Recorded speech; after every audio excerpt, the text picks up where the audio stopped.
Another reason why I left the church, fundamentalism, Christianity, and Calvinism is that when the Bible addresses sexual sin or sexual crimes, it always blames the woman, and the crime is against the person who owns her and not against the survivor themselves.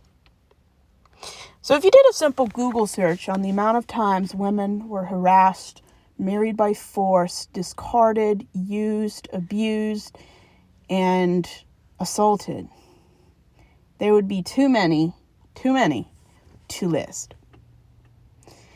Now, I'm not going to list where in the Bible they are, but it's pretty evident if you've gone to Sunday school and you've read the Bible where they are. Anytime a woman's virginity was lost, either through assault, marriage, any reason, whether it was something she consented to or it wasn't with consent, the woman always experienced the social shame, the being ostracized, sometimes left in utter depravity of living conditions, or she was forced to marry her assaulter because of how society viewed women's chastity. If a man assaulted a woman, the crime wasn't against the woman, according to Jewish law. It was against the man who owned her husband, her male guardian, usually her male father. The Jewish nation and a lot of countries, even in 2025, kill women for crimes they haven't committed. We call them honor killings. And it can be anywhere from assault to simple self-exploration, consensual sex while unmarried, or adultery.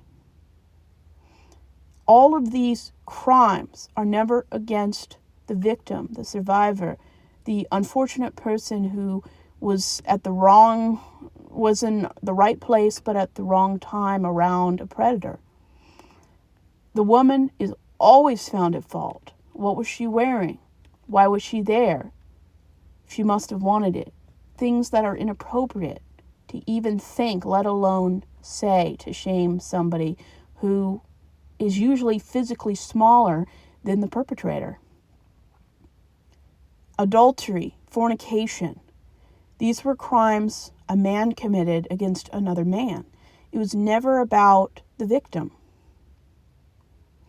And how many times did a woman get killed, stoned, or the person who seized her, him and his whole family were massacred by her brothers because she dared to shame the family, and it wasn't something she could even stop.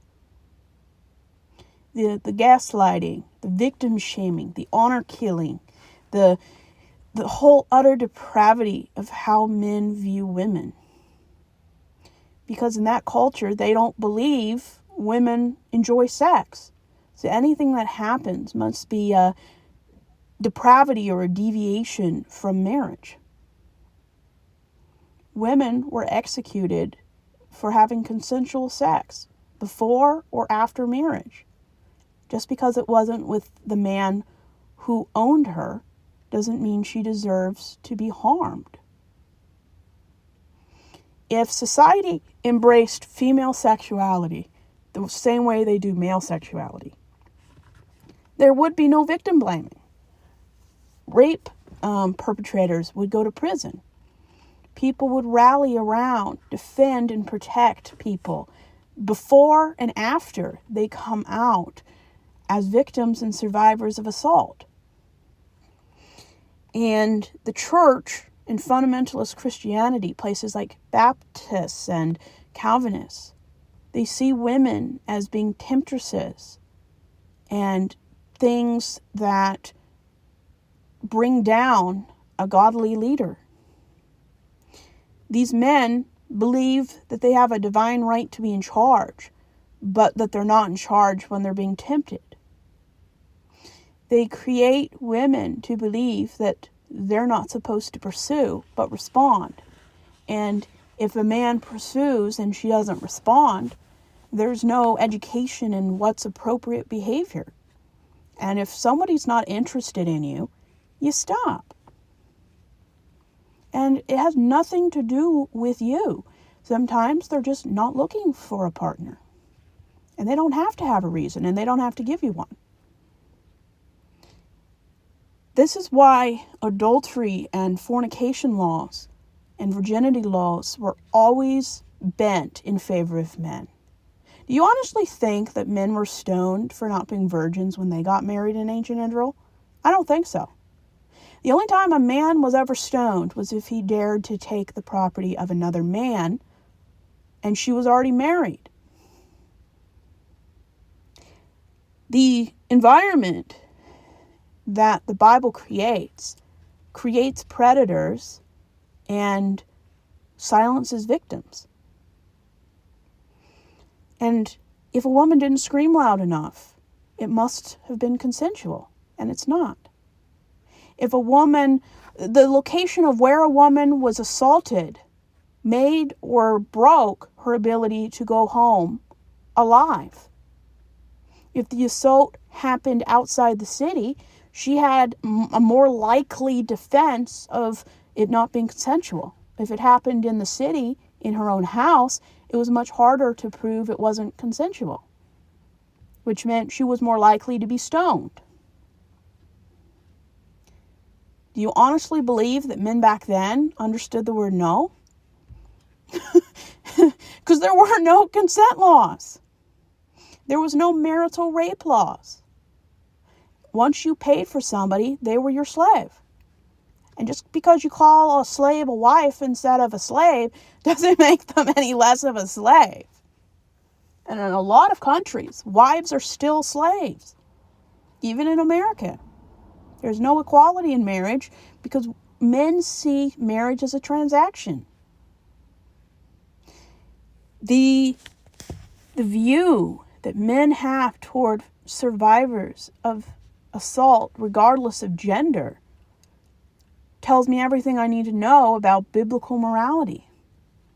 Rape was never a crime against a man's property. It was a crime against the man and what his rights were.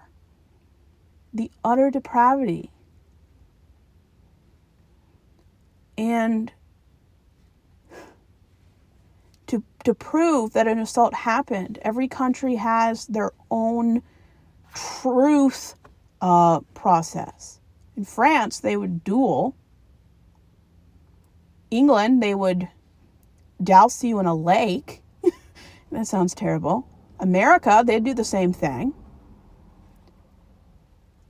The Jews would force you to eat and drink something, and if you vomited, you were guilty of whatever sex act they were accusing you of. Proving virginity was so archaic.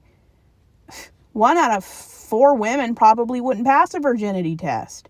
And if they were a virgin, if your hymen wasn't, the myth, you could be stoned for not doing anything. The idea that women have to bleed the first time or that there's discomfort. Everything in religion is centered around a man's comfort. And if a man finds fault with a woman he married,